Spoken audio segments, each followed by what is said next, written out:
What's up, chess players? I hope you are motivated today to improve your chess because we're gonna take a look at your games, we're gonna analyze it, I'm gonna point out all of your mistakes. Of course, I'm gonna destroy your games completely, but don't be too afraid, I'm not gonna be that harsh, but I really want to bring those insights, as even though the chess levels, the ratings are so different, the common mistakes are pretty much the same, so it's essential for you to understand, to master it and never repeat it in your games again.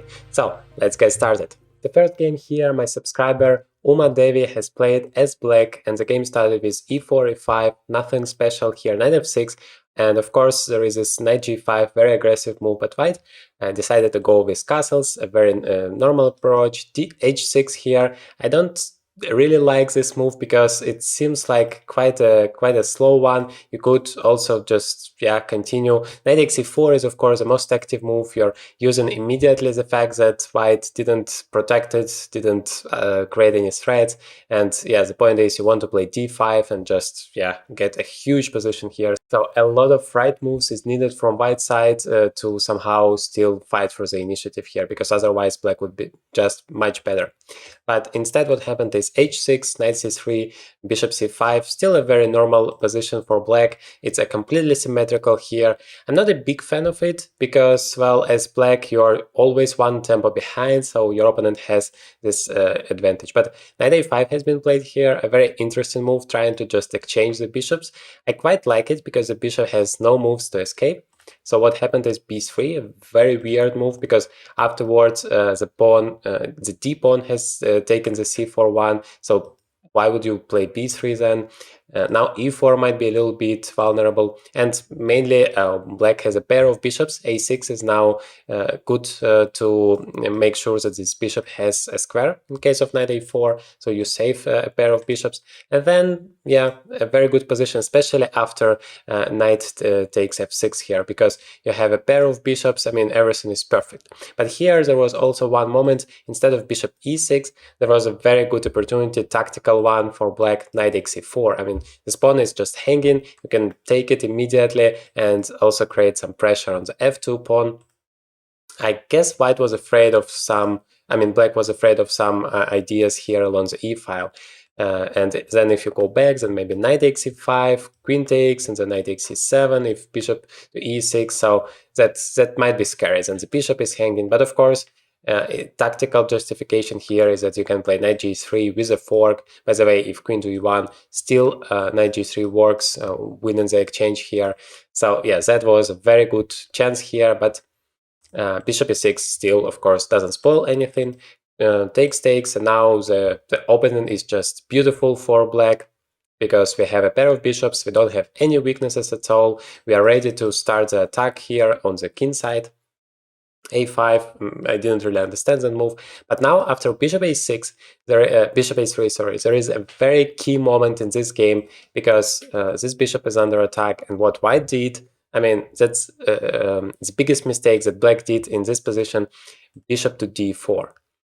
And that is allowing this exchange. I mean, you have pair of bishops. This bishop is absolutely your best piece.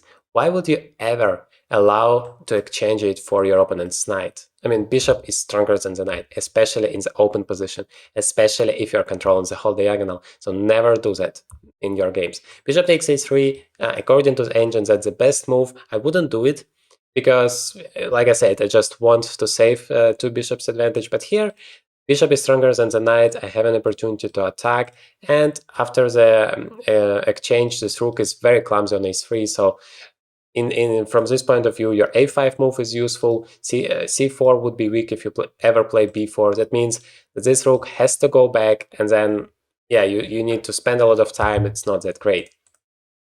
But even just going back, I would probably do that. I would calculate bishop takes, of course, but bishop b6, you have a bishop, which is great. I mean, that's definitely much stronger than the knight. Just never exchange it. But what happened is takes, and now bishop to b2, and that was a simple plan for white, just to prepare the move c3, go for it, open up the diagonal, and the bishop will be a beast along this long diagonal. So you have just spoiled the whole position with bishop d4, and that's a huge positional mistake. It's not tactical. You see that your bishop is protected, but you're not losing any material, but in terms of positional advantage, you are just losing so much here, because now you don't have any pair of bishops and your opponent is going to be very active. So that is exactly what happened. And another important detail here is this d6 pawn. Just look at how weak that one is. You should just triple, double, triple everything along the d file as white, attack it so much time, and maybe combine it with creating a threat against the g7 pawn, and then yeah, white is having a huge advantage here. But white has made a tremendous positional mistake here too, playing e5, allowing black to exchange this pawn. So if your opponent has a weakness, never exchange it. Always attack it, try to win it for free, because after e5, black can just exchange it and there is no weaknesses, no problems at all. Rook d8 also completely fine, because it's not possible to avoid the exchange anymore. So now queen f4, b6. Yeah, b6 feels like a very, very slow move, because it allows white to somehow create the threats now. Rook d3 was very interesting here, or just rook to d8, even sacrificing the pawn. It's so important to get the initiative, to finish your development. b6, yeah, just too slow. You can't afford that in such a position. Now queen g3, creating a threat of checkmate in one. You absolutely have to do something about it. f6 has been played, queen f3, creating another threat, but I don't like this move, because it's a so-called hope chess, when you make a move with a only purpose to hope that your opponent is gonna blunder. And for you, I mean, it's not clear why the queen is better on f3 than on g3. Instead, you could have developed your pieces, you could have maybe tried something tactical. It seems like bishop takes f6 is working here, because the pawn is pinned, and if you take it with the queens, and the rook on d6 is hanging. But even if you don't see that, just continue your development normally, bring more pieces into the game, but don't use a hope chess. So rook d8, and now black has prepared a huge threat of rook d3, winning the bishop here, and white just ignored it completely. And then yeah, rook d3 just wins the bishop and basically the game.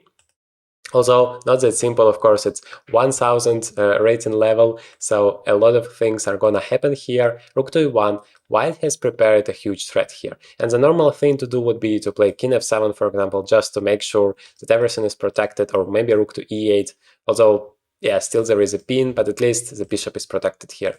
Rook d6, okay, you're still defending the bishop, now you're exchanging it, also good. Now just step back, avoid the pin here, and everything is gonna be fine.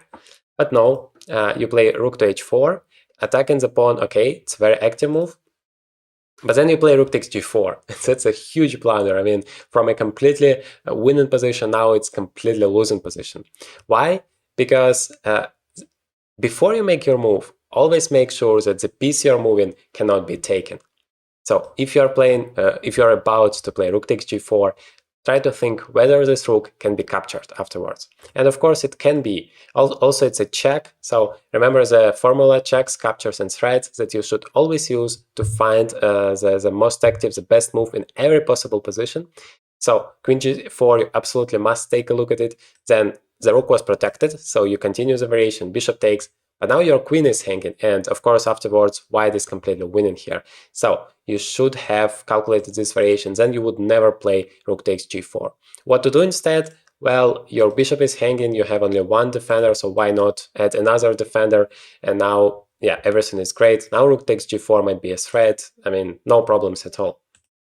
But after rook takes g4, you could have lost, but the opponent also didn't see it. He played king to f1, so once again, checks, captures, and threats. If you follow this formula, then you would always start with queen takes g4 in your head, in your calculation, and you would never miss it. Now there is another question for black, what to do with those pieces? Both are hanging.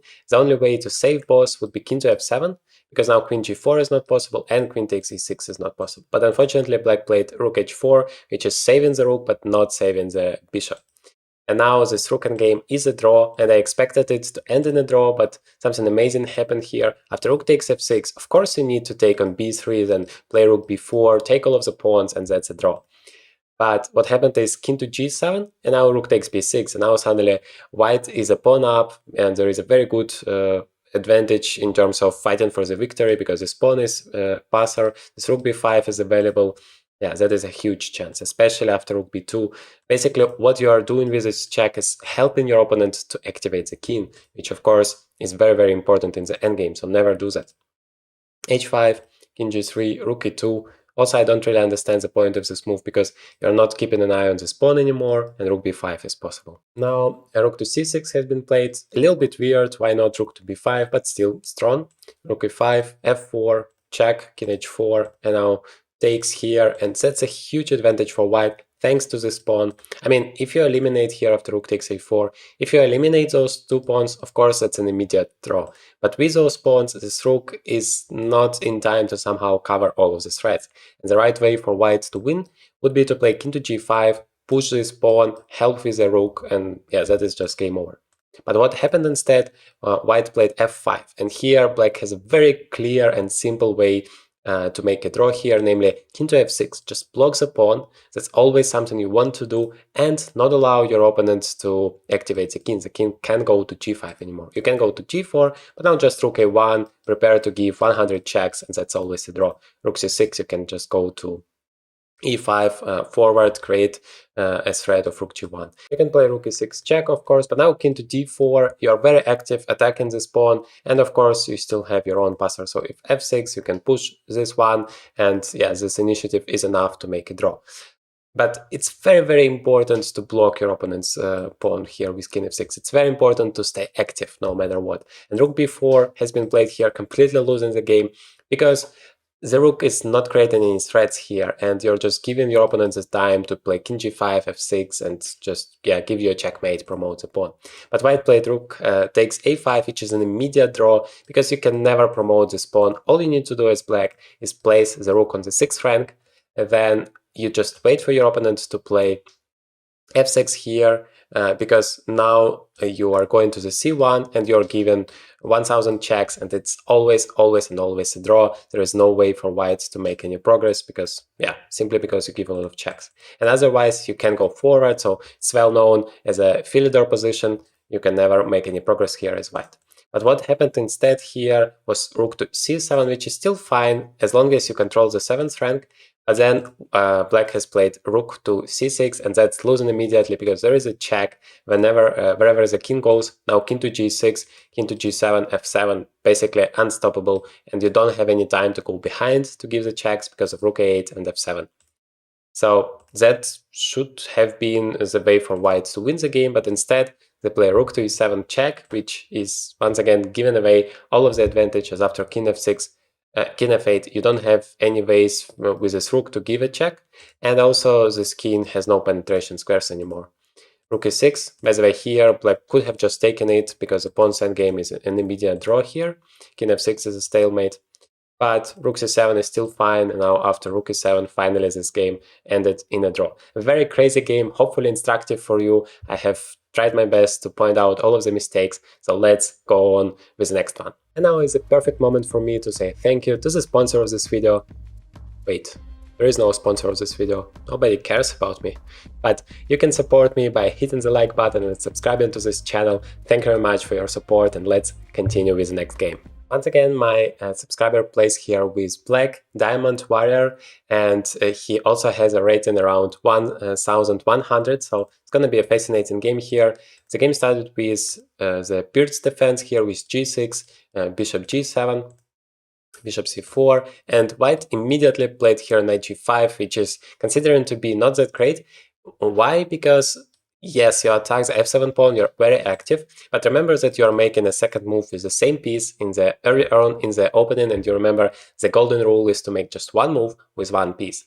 And if black is okay in terms of this threat, for example castles, now the pawn is protected, then your knight is doing absolutely nothing on g5, and you have just spoiled one move which was essential for your development. But white just took here on f7, which is a mistake, because in the opening, in the middle game, two pieces are much stronger than the rook. So even the rook and the pawn, it doesn't really change anything, because the pieces are so much more active. The knights, the bishops, they're gonna use all of those squares. In the endgame, the situation changes. If a rook has open files, some pawns to support, it could be very strong. But in the middle game, minor pieces are always stronger, so you don't want to exchange two pieces for a rook and a pawn, in most of the cases even for rook and two pawns. So queen to f3, now bishop e6, a little bit weird. I would start with developing a knight because it has so many perspectives. Remember that white doesn't have any light squares bishop anymore, so there is no reason to cover the light squares so fast. Knight c6 would stop the move d4, because after bishop e6, d4 is possible, and at least white is controlling the whole center. Instead of d4, somehow white has played d3. Remember that you should always try to make the most active move, which is in this case, of course, d4. Now knight c6, knight a4, an incredibly weird move. I can never understand it, because there is no follow-up for this knight. There is no penetration squares. Like, why do you go there to the side of the board? The knight on the side of the board is always bad, unless it has a very specific reason to go there, which is not the case here. d5.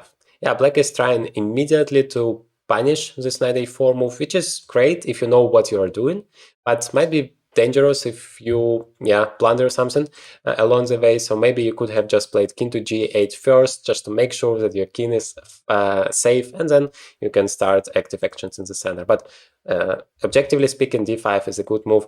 What I don't like about it is that it allows this very stupid knight on a4 now be active with knight to c5. So I probably wouldn't do that. I would just bring my king to the safety. So let's see what happened. Now takes, attacking the queen immediately. So black decided just to punish the opponent immediately. And now a very interesting sequence of moves happened. 6 blunders in a row in this game. So let's take a look. It's going to be very funny here. Bishop g4, the first blunder. Why? Because it allows white to be active, to create some checks. And so remember what I have told you about this king. If it would have been on g8, now you could have just played king h8, and pretty much everything is normal. But now with this king on f7, the only move is to go to f8, and that's already not that great.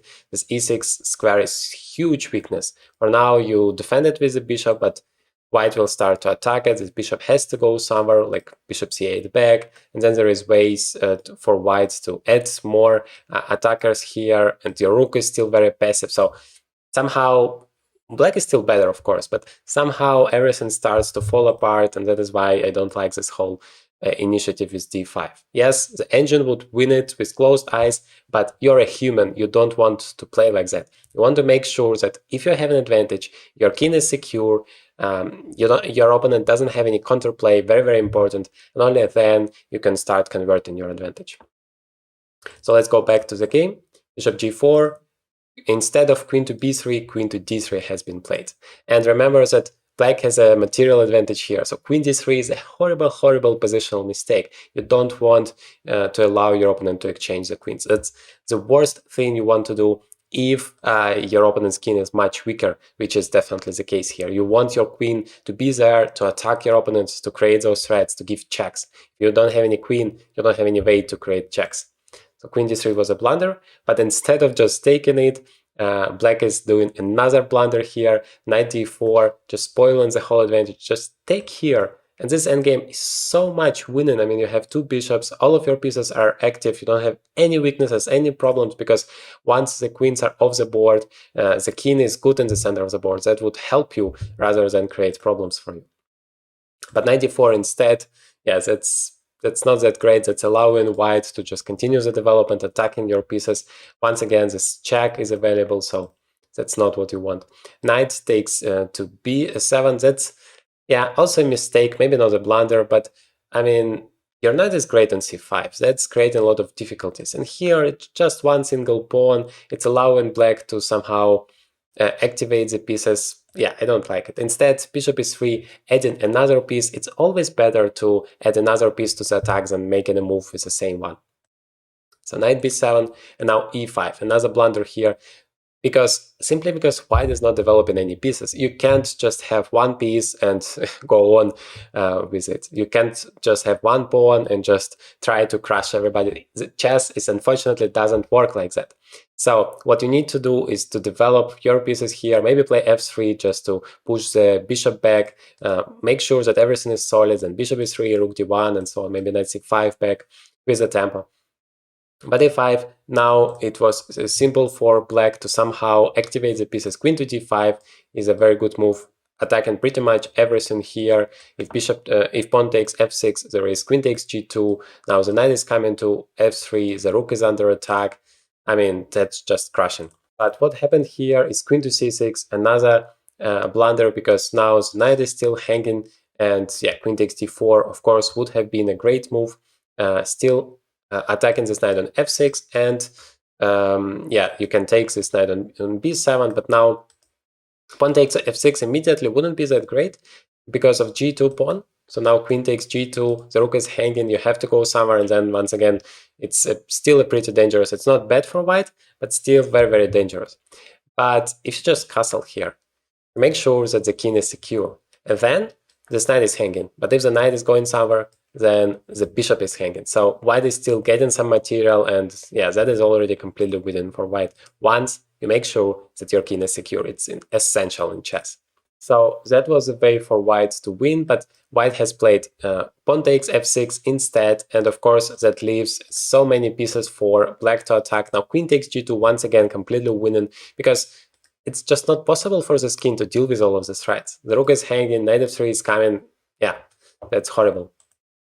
But instead, knight takes c2 has been played. That's already ending the sequence of blunders, because that's not a blunder, that's a very strong move, once again objectively, but from a psychological point of view, it's much more difficult to play it other than queen takes g2, because there it's so clear what to do.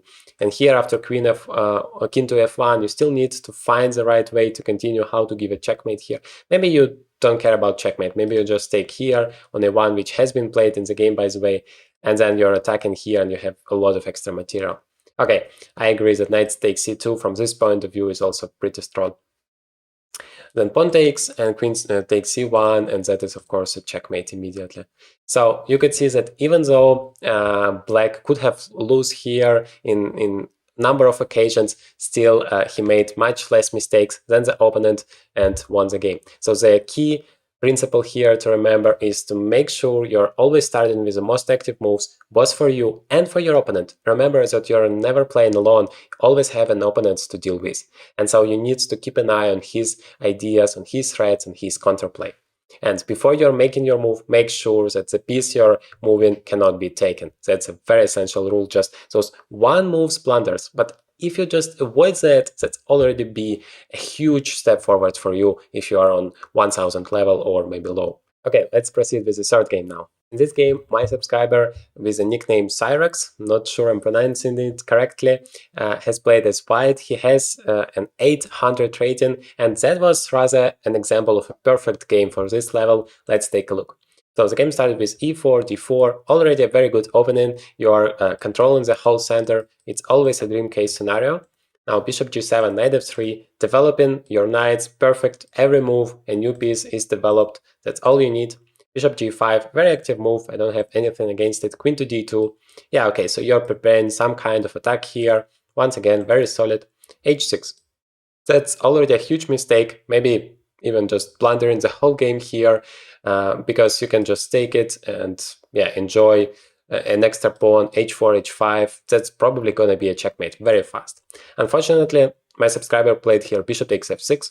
The move I can never understand, because so often I teach in my videos, never exchange your bishop for a knight without a very, very concrete reason for that, because bishop is stronger. That's the first point. And the second point is, your opponent played h6, so just naturally the first thing you need to take a look at is the pawn. Does it have enough defenders? Remember, once your opponent made a move, first thing to check whether you can just capture this piece or pawn which has made a move. So here bishop has just, the pawn has just one defender, and you have two attackers, you can just easily take it. But even if you don't see that you can take it, just never exchange it for a knight. The bishop is always stronger. Yeah, there are some exceptions, of course, but in most of the cases, you just don't want to exchange your bishop for a knight. So bishop takes, and still you could have taken here on h6, although here it's not that clear anymore because you don't have this bishop there to fight against this one, but still, it's an extra pawn. You still have h4, h5, you have knight g5 ideas. It's a huge advantage. The right move for black would have been, of course, to take with the pawn. Now everything's protected, f5 is coming, and yeah, I would even probably prefer black here in this position. So bishop takes, now castles without queen takes h6, and bishop went back. Now everything is protected. King to b1, bishop to g4, and bishop to c4. What I like about this game is that even though it's 800 rating level, but all of the pieces are going developed, so I feel like I'm doing the right job making my videos, explaining every time that development is so important in chess. e6, h3, just attacking this knight, this bishop, sorry, it can't go back because g4 is gonna win it. So takes, and now there is a perfect opportunity for white to attack here. Second rook might come to g1, h4, h5. I mean, that feels perfect. Although objectively, I have to say that this position is not better for white. It's just on this level, I feel like it's much simpler for white to play it. Queen f6, d5. d5 is a very weird move. Like, from a positional point of view, it's a huge mistake because there is a dark squares bishop for black here. You don't have a dark squares bishop. So you need to keep an eye on this diagonal. Once you play d5, you're making this bishop like 5 times stronger. And also you're making your bishop much worse because now it's just taking a look at this pawn, doing absolutely nothing. Maybe putting some pressure here, but you can't add any more attackers on the e6 pawn, and then it doesn't bring you anything. In fact, that would just help black to start some attack in the center eventually. So the right move was just to continue the development, ignore it, say thank you that you have opened this diagonal. But what happened instead? Black played here e5, just destroying this bishop once again. It was already so good. Yes, this bishop is now stupid, but this one is stupid as well. I don't like it. Although the engine still gives a huge advantage to black, but if I have an alternative, I would never close this diagonal. Rook to e1, very weird move because it's so clear that your only plan is to play here on the king side, attack the king. Why would you then bring your rook to the center where it's closed, the file is completely closed, the rook is doing absolutely nothing here. Only if you can open up the center, then it could be useful, but f4, first of all, is kind of never possible, and if you do that, then this diagonal, once again, is open for black, just a huge opportunity to attack. So, never do that.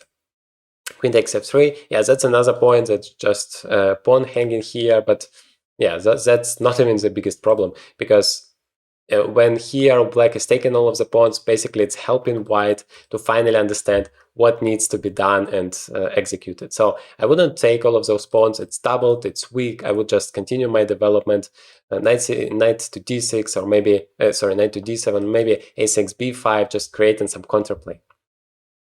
Takes is okay on f3, but then you just go back, or maybe you take the f2 pawn and go back this way, but you don't take the h3 pawn, because that's opening up this h file, and now white is ready to attack. Rook h1, and here you could have just taken on h6 immediately, because this bishop is so important that your opponent can't really exchange it for a rook, because here, well, good luck trying to stop the checkmate. So instead, rook to h2 has been played, which gives black the time to deal with all of the threats. Unfortunately, yeah, he didn't want to do that, played c6. And here, once again, rook takes h6 is still the best move. Rook h1 has been played, also good, because that's creating a huge threat, and black is just doesn't care about it. Black is saying, well, you want to give me a checkmate? I'm gonna play c5. I don't know, make sure that d4 square can be controlled, or something. I can never understand the point of such moves. I mean, you clearly see your opponent played rook h2, then he played rook h1. He absolutely is preparing something. And you're playing c5 on the opposite sides of the board. It's like your house is burning, and instead of trying to help, trying to save it somehow, you're making selfies there. I mean, the c5 is incredible, absolutely incredible here. You need to care about your king. King is the most important piece in chess. So here, finally, rook takes h6 happened, and that's basically just a checkmate. Rook h8 sacrificing the rook, and now queen h6. There is no way to stop the checkmate. Either queen h8 or queen h7 is coming. I mean, f6 probably is the best way to stop it, because now the queen controls it, but there is queen h8, king f7. And now rook to h7 is possible, queen to h7 is possible, king e8, you can just... Yeah, the queen is protected by the way on d7, so maybe it's not that simple still. Maybe bishop takes b5 is winning. Because now after rook takes, you can take the rook first, then take the queen there and still have an advantage here.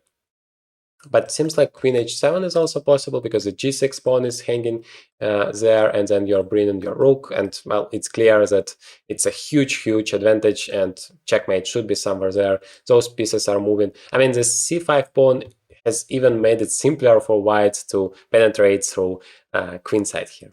What happened in the game instead after queen h6 was bishop g7, and of course just checkmate in one. So, very instructive game. Hopefully you have learned a lot with it. Let's move on to the next one. We're increasing the level a little bit. Here my subscriber Arsenje, hopefully I'm pronouncing it correctly, with a rating of 1400, played as black, e4, Scandinavian defense here, and queen d8. Well, that's not the most active move, because you're not developing any pieces, but that's pretty much the point of the Scandinavian defense. I've never understood it. I mean, from the very beginning, you're playing d5, then you're making two moves with a queen. For example, after knight c3, you go back, and that's supposed to work for black. I mean, why on earth would it be a legitimate opening? I have no idea, but that is the way they play. Somehow it works. So let's take a look. Knight c3, we basically have the same position. Knight c6, I guess that's already a huge mistake here, because that's allowing the move d5 with a tempo here, and the knight has to make another move, so you're wasting so much time. Your opponent can develop all of the pieces, and yeah, that's huge here. The knight is in trouble, the checks are coming. Yeah, that seems like a completely lost one. But knight f3 has been played, an active move, activating another piece, but d5 would just destroy it, I would say.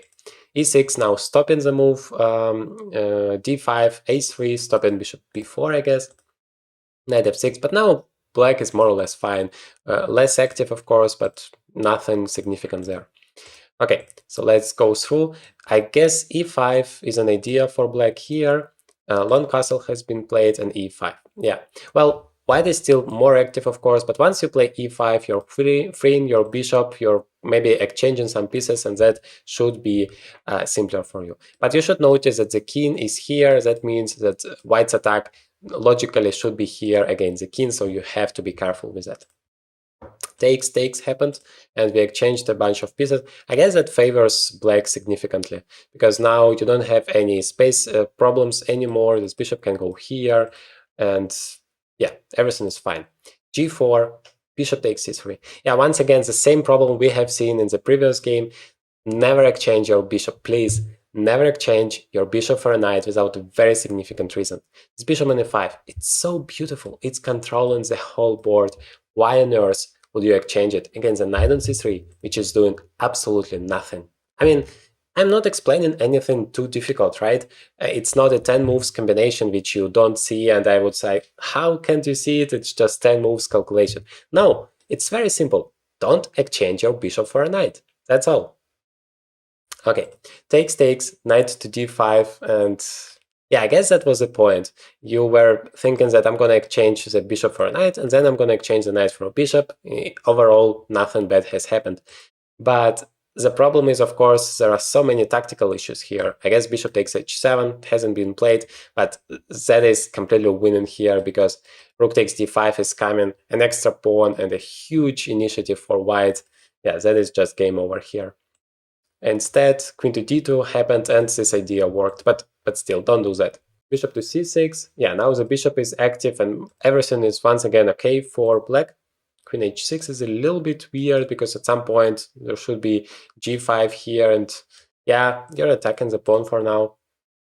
g5, and now you're taking here, but still I feel like you're making so many moves with the same piece, and all of white pieces are active here. Bishop c4 is a very interesting idea, just attacking here, and maybe even g6 would be possible at some point. So queen to c3, yeah, that is nothing, that doesn't create any threats. e3 pawn can be taken, and now black is much better.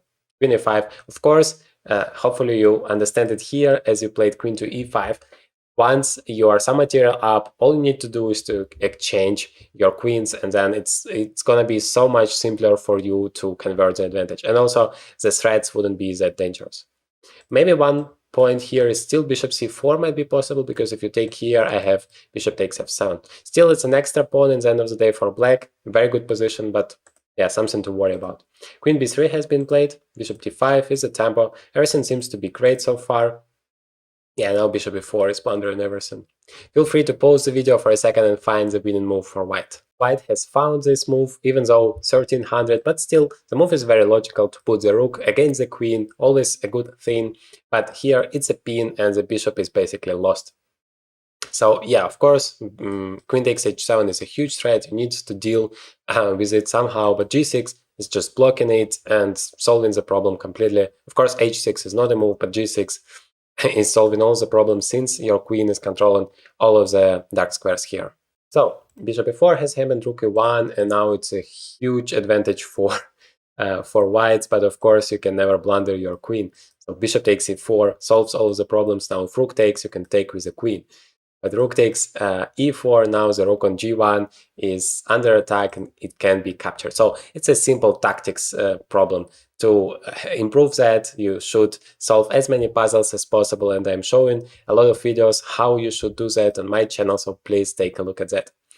Yeah, that is, of course, regarding this opponent's move, rook takes e4, but basically when you played bishop to e4, that's the same problem, tactical one.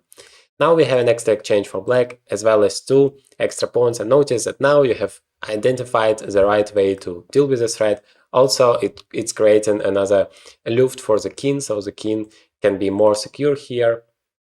Yeah, once again, you're trying to exchange the queens, but after queen b6, once again, you're blundering this rook in one move. So before you're making your move, please check those one move's ideas, whether all of your pieces are protected, whether some of the pieces can be taken. And of course, when you're thinking about those opportunities, not only for yourself, but also for your opponent, always start with the most active move.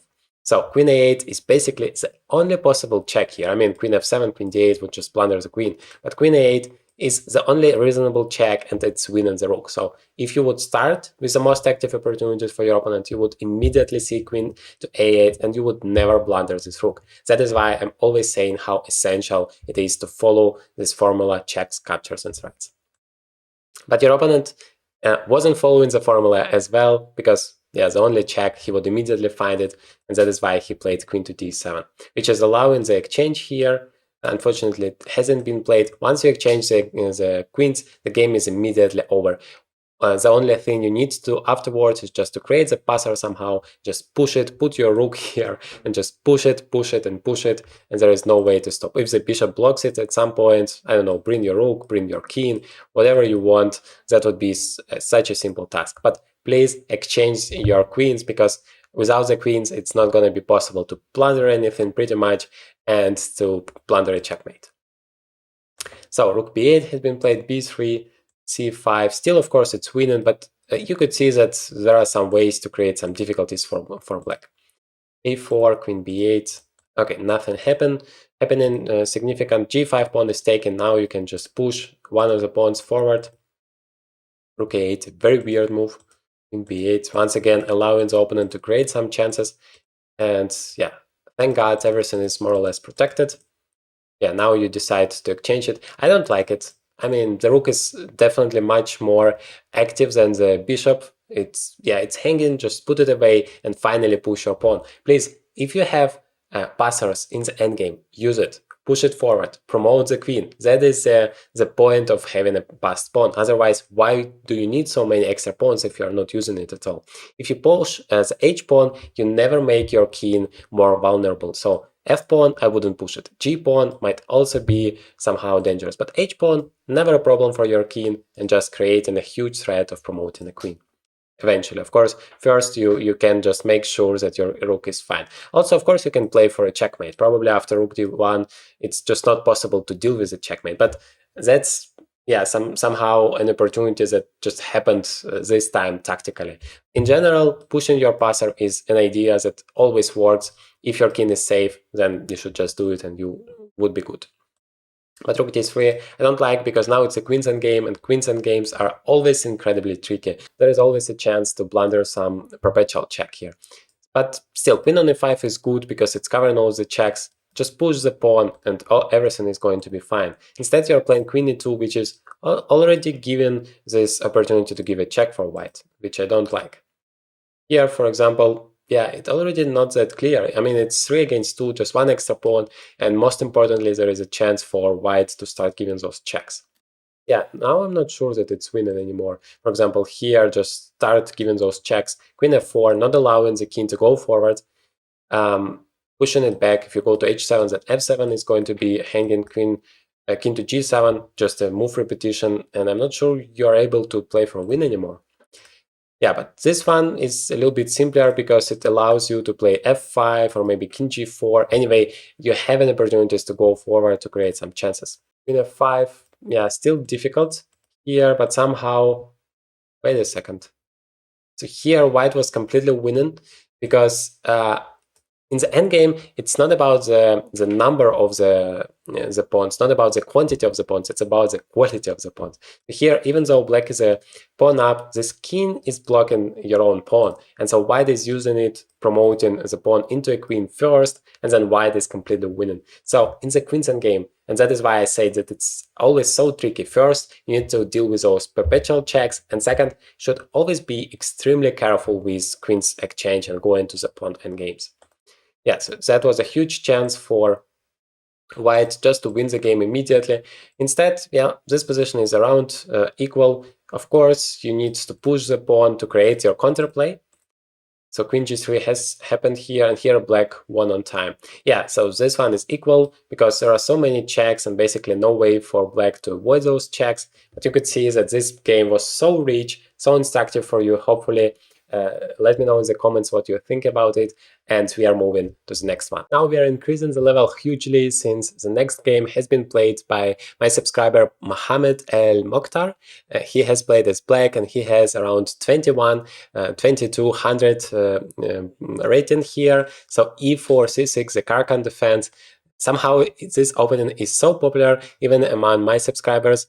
I'm gonna make a video about it one day for sure. So knight c3 takes one of the main lines here, and knight f6 takes, nothing special yet. Bishop d6, bishop d3, castles. So always it's important to make sure that the king is safe. Very good here. I mean, it might be some danger here, but I guess it's more or less very simple to deal with it. Otherwise, everything is fine. Rook e8, queen to c2. Of course, important not to blunder. Always make sure you understand what your opponent is threatening. But of course, I mean, that is already a pretty advanced level, so my subscriber understands that. Although he plays h5 here, which is, yeah, kind of counterintuitive, because your king is here. Why would you push the king so far ahead? This h5 pawn might be vulnerable. I would rather consider the move h6, and then, yeah, the pawn is still protected, and then you're just continuing your development. No real problems, but on h5, I always must keep an eye on it afterwards. And since white's king is still not castled, maybe this king is gonna go this side, and then this h5 pawn is just gonna become a target. So yeah, I'm not a big fan of it. And that is exactly what happened here with castles. But of course, black has also some ideas. It just feels that with a pawn on h6, king would be a little bit more secure. Okay, now bishop e6, developing all of the pieces, I like it. Now a5, yeah, creating, I don't know, some ideas here potentially. I would rather prefer to continue the development. Knight d7, you remember my approach, one piece, one move, develop your pieces as fast as possible. In most of the cases, it's better to develop another piece than making a move with a pawn, because yeah, you just have more pieces in the game. So here, a5 has been played, h3, a4, and g4. So once again, you could see that this h5 pawn is now used as a tool to continue the attack, to make the attack more dangerous. So yeah, I don't like it. b4, black is just ignoring this whole thing and creating his own threats, which I pretty much like, because you are very active, you always need to have some counterplay. d3, yeah, just sacrificing this pawn. It's not about the pawns, it's about the activity, it's about who is gonna checkmate the opponent first, and nobody counts the pawns or pieces for that matter. Takes, now queen a5. Queen a5 it's active. I mean, it's developing the queen, but I don't really see a threat. Queen a1, just king to c2. So let's see, pawn takes h5, and now knight a6. Yeah, finally the knight is getting developed. Now I see the threat. If this knight is coming to b4, then queen a1 is going to be checkmate in one threat. So that's huge. Bishop d1, that is why it has been played. And this queen can suddenly take this pawn on h5 on the opposite side of the board. Hasn't been played, bishop b4. Yeah, I quite like it too, because if you exchange it, then the knight is coming and the bishop is under attack here. So you have to do something against it.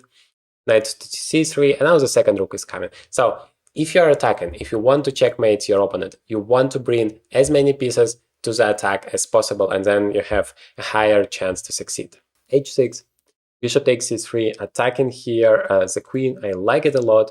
Bishop takes and knight to b4. Now all of the pieces are participating in the attack. That is just a dream scenario here. Both of the rooks are so perfect there. White is trying to exchange as many pieces as possible to make this attack not that significant, which is normally the right strategy, but still, I have both of the rooks and queen attacking, this bishop is putting some pressure, and you don't really have any defenders there. This rook on h1 is not participating in the defense at all. And white's attack, well, it doesn't seem to be that significant here. Queen a2 check. Yeah, queen a2, I wasn't sure because it feels like it helps whites to find the defense resources, because now the king will come to c2, then the rook to b1, then more or less everything would be protected. So here you should try to think how you can create any threats here. Maybe a rook to b8 just to put additional pressure on the b2 pawn. Maybe queen to a4, making sure that it's not possible to for the king to escape, and attacking the c4 pawn. Of course, it's important to create a threat. It's just about different ways to create it. Into c1, rook to b8, queen a3. Of course, white wants to exchange the queens, because that would eliminate the chances for black to create a checkmate in ideas. Okay. Takes, rook takes b2, and now we are going into this endgame, which according to the engine it's equal, but of course it's so far from a draw here. Everything is hanging, the king is still vulnerable, this king is vulnerable again, because once this pawn is pushing this side all the way to h7, that might be just a checkmate here. So black has some time, but you need to be creative to create some threats here. Rook g1.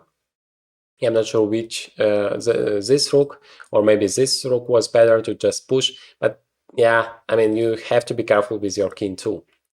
So bishop e6 has been played, just bringing the bishop back, although doesn't feel active enough, because this pawn is gonna go forward, you're not gonna win it, and otherwise I don't see any idea behind this bishop e6 move. Doesn't really help you in terms of the defense. It looks like the bishop is much closer to the king, but actually, it doesn't help at all. So h4 has been played, rook takes f2, finally a very active move, h5, and well, white just needs 2 more moves to win here, but black is the first one to create a huge threat. So feel free to pause the video for a second and find the right move for black. Unfortunately, my subscriber played here rook to h2, which is stopping the h6 move. I like it, but it's not that active. Remember, you first start with active opportunities. Only if you don't have that, you proceed with some defensive resources. So rook to a8 would create a huge threat of checkmate here with rook to a1. Of course, you can block it, but then h6, rook a1, bishop b1, but then bishop f5, and that's a checkmate. There is no way to stop it. And also notice that this h7 pawn move is stopped by the bishop here. So that would be basically a checkmate if you ignore it. You should try to deal with it. King to b1 doesn't really help, because here you have bishop a1, king c1, and bishop b3. Now attacking this rook, and once again threatening a checkmate. And otherwise, it's so difficult to deal with this threat. Back to the game, black played rook to h2, stopping it, rook h1, just, offering an exchange here, rook to b2, h6. Yeah, I like the play of white, because he's consistent with his plan, trying to push those pawns, and checkmate is still not there for him. Rook a2, now creating some threats, but seems like h7 might be coming here. h7, king takes, and rook to g1. Remember that this pawn is protected, and otherwise this rook is coming to g8, and seems like the pawn is going to be promoted. And since I always can exchange one pair of rooks, there are no checkmating ideas. Also, this bishop is controlling everything. So yeah, seems like now it's completely winning for white. He went to e7, just exchange, promote, and that's game over. That concludes our analysis for today. If you like this format, hit the like button and let me know in the comments, publish your game so I can take a look at it next time. Just paste the PGN or a link to the game in the comments so I can take a look at it. If you're gonna look at just one more video today, take a look at this one because I share the #1 strategy to improve your chess.